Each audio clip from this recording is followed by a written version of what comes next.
السلام علیکم، میں ہوں فیصل احمد اور یہ ہے میرا یوٹیوب پیج مسٹر فن فل۔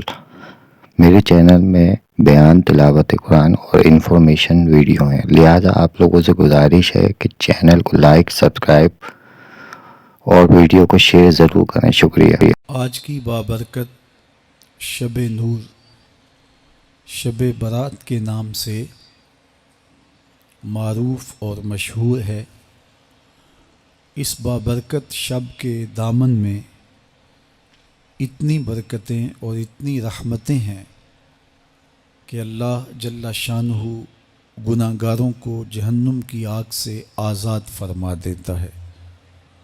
ام المومنین سیدہ طیبہ طاہرہ سیدہ عائشہ صدیقہ رضی اللہ تعالی عنہا فرماتی ہیں، ایک دن میں دیکھا کہ حضور میرے حجرہ میں نہیں ہیں، تو میں حضور کو تلاش کرنے نکلی۔ جنت البقیع میں آسمان کی طرف سر اٹھائے حضور اللہ سے التجائیں کر رہے تھے۔ مجھے دیکھا تو ارشاد فرمایا، عائشہ کیا تم نے یہ سمجھا کہ اللہ کا رسول تم سے زیادتی کرے گا؟ فرماتی ہیں میں نے عرض کی، یا رسول اللہ صلی اللہ علیہ وسلم، میں یہ سمجھا شاید آپ کسی زوجائے محترمہ کے حجرہ میں تشریف لے گئے ہیں۔ فرمایا آج لیلۃ النصف من شعبان، شعبان کی 15ویں رات ہے، درمیانی شب ہے۔ اس رات کو اللہ تعالی جل شانہ آسمان دنیا پہ نزول اجلال فرماتا ہے اور قبیلہ بنو کلب کی بکریوں کے بالوں سے زیادہ لوگوں کو جہنم کی آگ سے آزاد کر دیتا ہے۔ قبیلہ بنو کلب عرب کا بہت بڑا قبیلہ تھا جو بھیڑ بکریاں پالتے تھے اور لاکھوں کی تعداد میں ان کی بکریوں اور بھیڑوں کے ریوڑ تھے۔ تو اس قبیلے کی بکریوں کے بالوں سے بھی زیادہ گناہ گاروں کو جہنم کی آگ سے آزاد کر دیا جاتا ہے۔ تو یہ وہ بابرکت شب رحمت ہے، شب نور ہے، جس کے دامن میں اتنی برکتیں ہیں کہ کوئی محروم نہیں رہتا۔ صرف وہ بد نصیب لوگ جو شرک میں مبتلا ہیں، جو سخت کینہ پرور ہیں، جو قطع رحمی کرتے ہیں، قاتل ہیں، عادی شرابی یا بدکار ہیں، انہیں اس مبارک رات میں محروم رکھا جاتا ہے، ورنہ اللہ کی رحمتوں کا عموم اس بابرکت راتوں میں اس قدر ہوتا ہے کہ کوئی گناہ گار جو اس کے حضور ہاتھ دعا کے لیے اٹھاتا ہے اور اپنا دامن پھیلا کے اس کی رحمتیں مانگتا ہے، اسے محروم نہیں رکھا جاتا، بلکہ اللہ سب گناہ گاروں کو جہنم کی آگ سے آزاد کر دیتا ہے۔ ایک روایت میں آتا ہے کہ اللہ لیلۃ النصف من شعبان، شعبان کی 15ویں رات کو آسمان دنیا پہ اپنی رحمتوں سے جلوہ گر ہوتا ہے اور فرماتا ہے کوئی رزق مانگنے والا، میں اس کی جھولیاں بھر دوں، ہے کوئی مغفرت طلب کرنے والا، میں اس کے گناہ معاف کر دوں، ہے کوئی مجھ سے عافیت مانگنے والا، میں اس کو عافیتوں سے نواز دوں، ہے کوئی فلاں چیز مانگنے والا، ہے کوئی فلاں چیز مانگنے والا، اس کی رحمتیں آواز دیتی ہیں، اور یہ آواز غروب آفتاب سے لے کر کے طلوع فجر تک مسلسل بندوں کو دی جاتی ہے، اور بندے اس کے حضور اگر دست طلب دراز کریں، اپنی جھولی پھیلائیں، تو اللہ تعالیٰ ان کو ان کے مانگنے سے بھی زیادہ عطا فرماتا ہے۔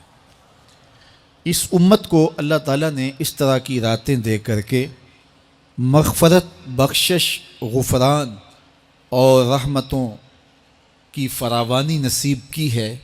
میرے حضور نے ارشاد فرمایا، ایک شخص صبح سے لے کے ظہر تک مزدوری کرتا ہے، اس کو ایک قیراط ملتا ہے۔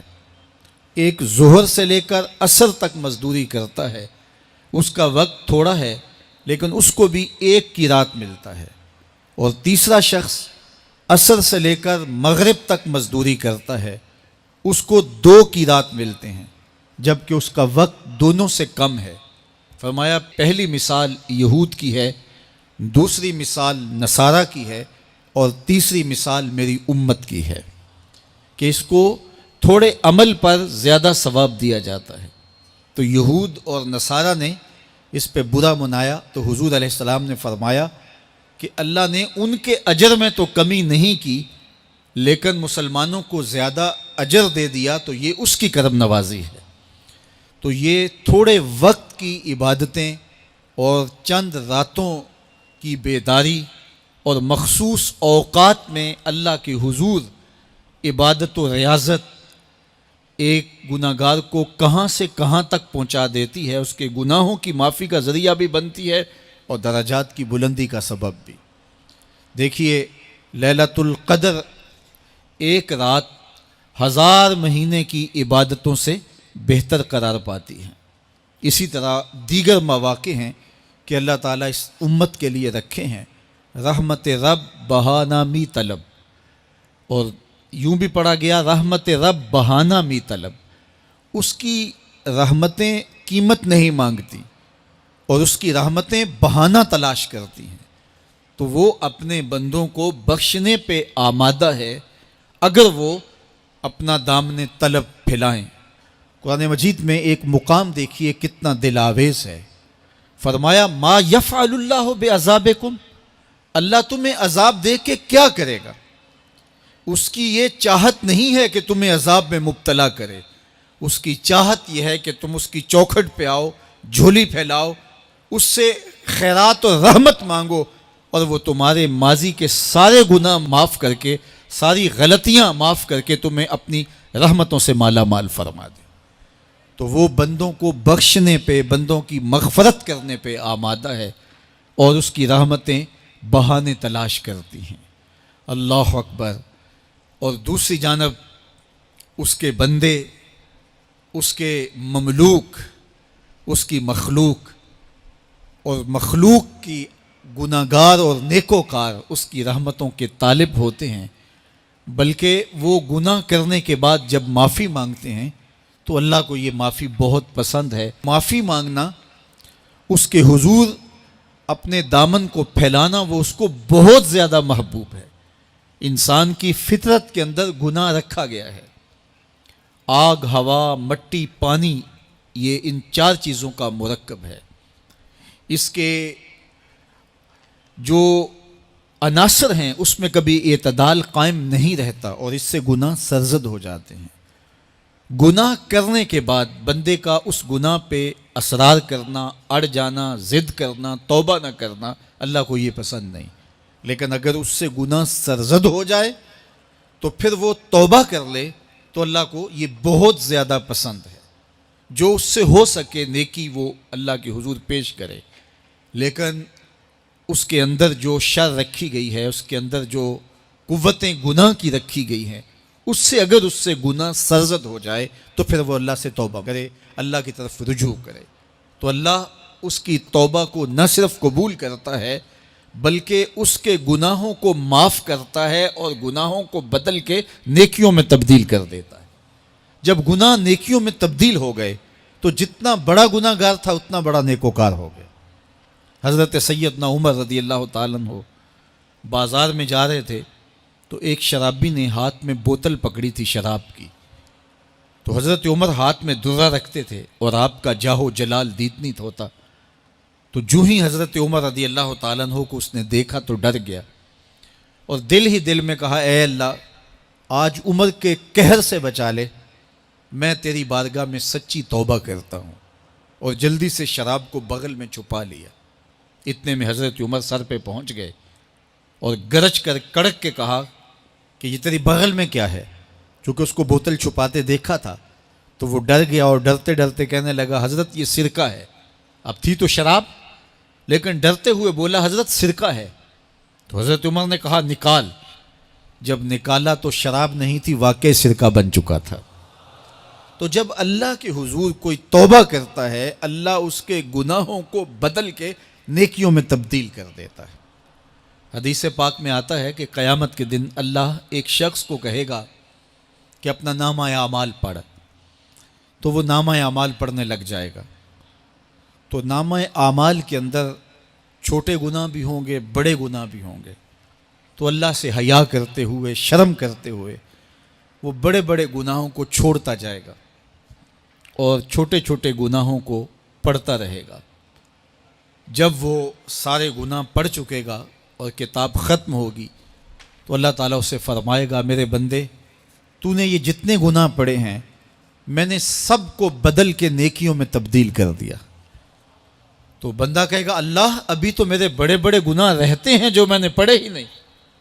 فَضَحِكَ النَّبِيُّ حَتَّى بَدَتْ أَنْيَابُهُ، حضور جب یہ بیان فرما رہے تھے تو حضور اتنا مسکرائے کہ صحابہ نے حضور کی داڑھیں دیکھ لی۔ تو پہلے وہ بڑے بڑے گناہ چھوڑے جا رہا تھا، لیکن جب اللہ فرمائے گا کہ میں تیرے گناہوں کو بدل کے نیکیوں میں تبدیل کر دیا، تو وہ کہے گا ابھی تو بڑے بڑے گناہ رہتے ہیں جو میں نے ابھی پڑھے ہی نہیں۔ تو جب کوئی بندہ اس کے حضور توبہ کرتا ہے، اللہ یہ نہیں دیکھتا اس نے گناہ کتنے کیے ہیں، یہ دیکھتا ہے بندہ آیا میری چوکھٹ پہ ہے تو اللہ اس کے پچھلے سارے گناہ معاف فرما دیتا ہے۔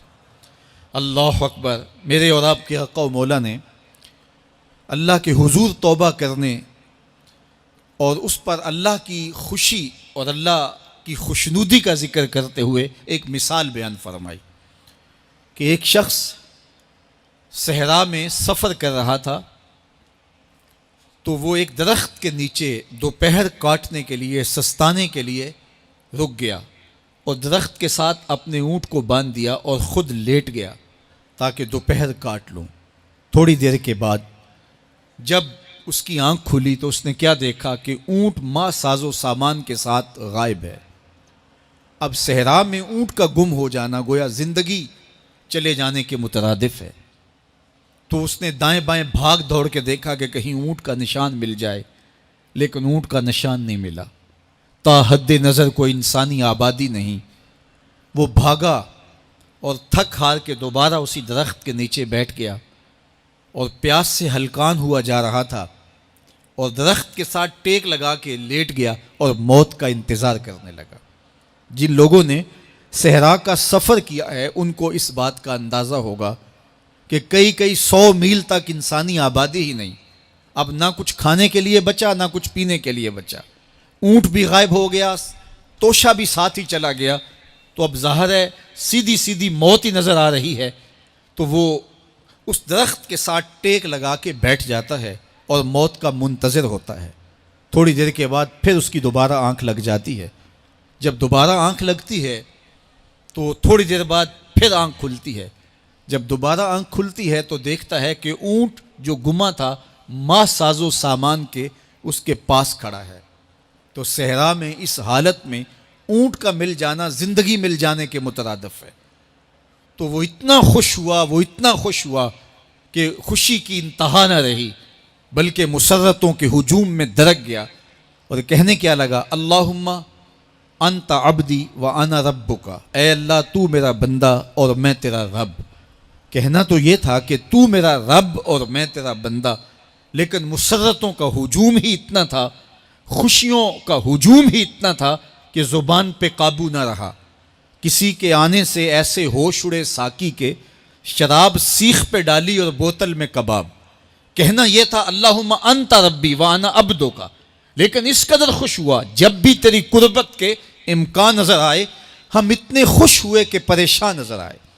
تو کہنا یہ تھا کہ اے اللہ تو میرا رب اور میں تیرا بندہ، لیکن خوشیوں کے ہجوم میں وہ کہتا ہے اللہم انت عبدی وانا ربک، اے اللہ تو میرا بندہ اور میں تیرا رب۔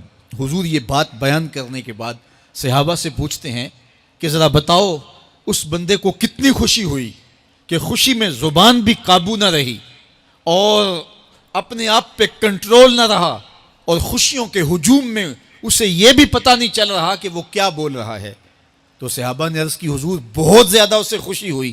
تو میرے حضور نے یہ بات کرنے کے بعد ارشاد فرمایا، جس طرح اس کو گما ہوا اونٹ ملا اور اس کی خوشی کی انتہا نہ رہی، تو فرمایا جب کوئی شخص توبہ کرتا ہے اور اللہ کے حضور پلٹ کے آتا ہے، گناہوں سے معافی مانگ کے اس کی دہلیز پہ آتا ہے، میرے حضور نے فرمایا اللہ اس سے بھی زیادہ خوش ہوتا ہے.